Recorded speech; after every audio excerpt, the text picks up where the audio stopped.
I don't think I could sit down right now. We still don't know, right? And we don't have any idea when it's going to be called. Okay, is there any polls? I mean, is it literally going to come down like Alaska and Hawaii and stuff like that? Because we never wait for those people. We don't know. We love them, but they're too far out west. Now, I think we can agree that this has been an absolutely exhausting, bruising election for everyone. That's right. And it has come to an ending that I did not imagine. We all now feel the way Rudy Giuliani looks. Seeing this election, seeing this election, people all around the world. I mean, she's going up to Portugal. Everybody's really saying, has America lost its mind? And the answer is evidently, back off, buddy. We got 300 million guns, and we're kind of stressed right now. By every metric. I mean, we are more divided than ever as a nation. Do we have this graphic from earlier before? According to the Pew Research Center, more than 4 in 10 voters say the other party's policies are so misguided they pose a threat to the nation. But you know what? Everybody feels that way. And not only that, more than half of Democrats say the Republican Party makes them afraid. While 49% of, do I have this right? Is it 49% of Republicans say the same thing about the Democratic Party?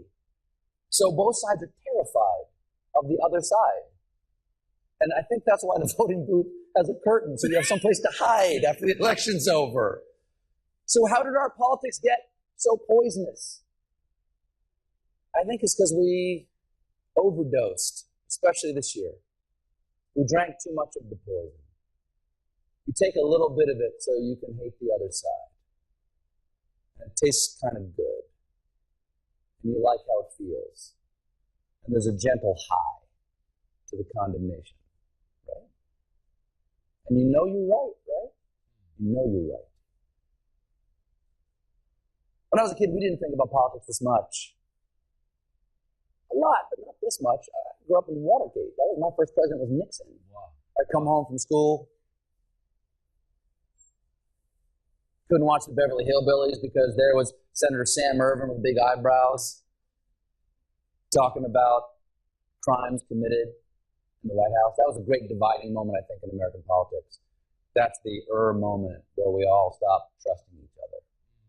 Because Vietnam was wrapped up in that too. People were dying for political expediency rather than the cause they believed in.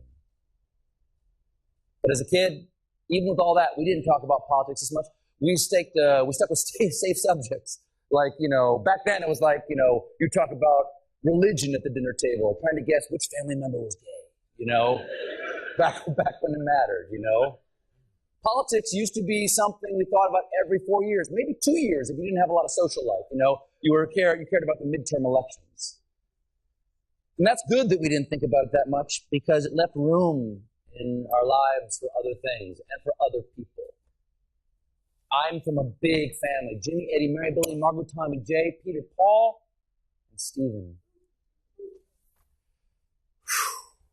My mother was born 2 days before women could vote the first time in a presidential election.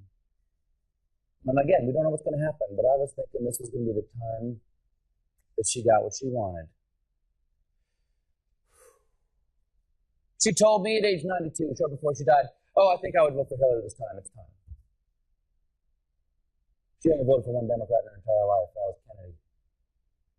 Because, spoiler alert, we're Catholic.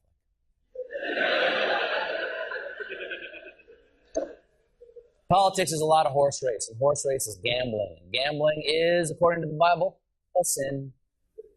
Because it itself is a poison. Worrying about winning and not what the consequences of winning is. I think the people who designed our democracy didn't want us in it all the time. Informed, yes. Politicking all the time? I don't think so. Not divided that way.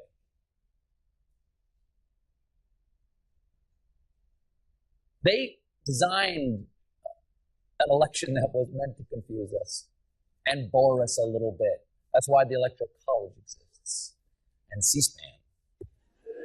And why the State of the Union begins with 20 minutes of shaking hands with grandpas. But now politics is everywhere, and that takes up precious brain space we could be using to remember all the things we actually have in common. So whether your side won or lost, we don't have to do this shit for a while. So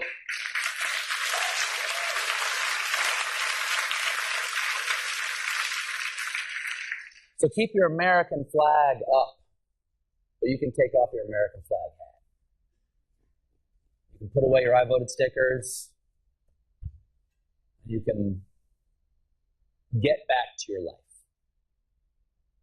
And I'd like to try to end this election season right now by voting unanimously on a few things that all bring us together.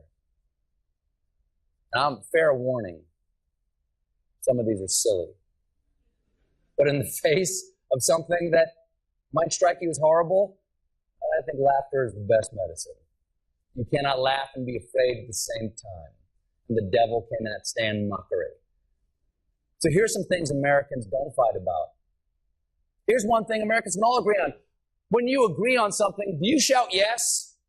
Yes! Of course you do. Here's another.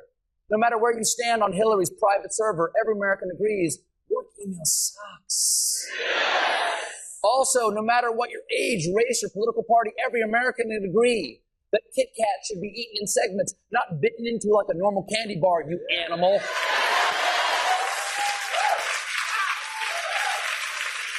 And every red-blooded American knows that if you're ordering a bunch of pizzas, there's no reason to get a veggie one. No one's going to eat it. For Christ's sake, plain cheese is veggie. And all of us, I believe that all of us, from Portland, Maine to Portland, Oregon, know that there are too many Portlands. They need to be numbered. Oregon, you're Portland number 2 now. And if you make a living pranking people on YouTube, all Americans ask that you walk slowly into the ocean, then put that on Snapchat. And as Americans, there are things we will never forget, but none of us will ever remember what the War of 1812 was about. Were we mad at Canada or something? I don't know. For it was Martin Luther King who reminded us to judge people not by the color of their skin, but whether they reply all on mass emails. Deep down, Americans know Alex Trebek will never die, and if he does, it won't count because it was not in the form of a question. Real Americans believe that low gas light on your dashboard is not a warning, but a challenge to see how far we can get on whatever amount of gas is left in the goddamn tank. I say we're making it to Tulsa. We stand united in our knowledge that the biggest selling point of Cool Whip isn't the taste, but the fact that it's free Tupperware. It's time to set aside our differences and agree that we will pay extra for guac.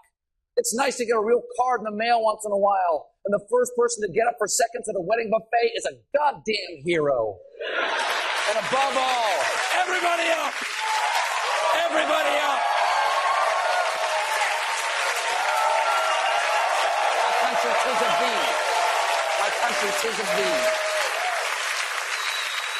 And above all, we as a nation agree that we should never, ever have another election like this one. Do you agree? Now please, get out there, kiss a Democrat, go hug a Republican, give a Libertarian a reach around. I don't care. The election is over. You survived. Good night. And may God bless America.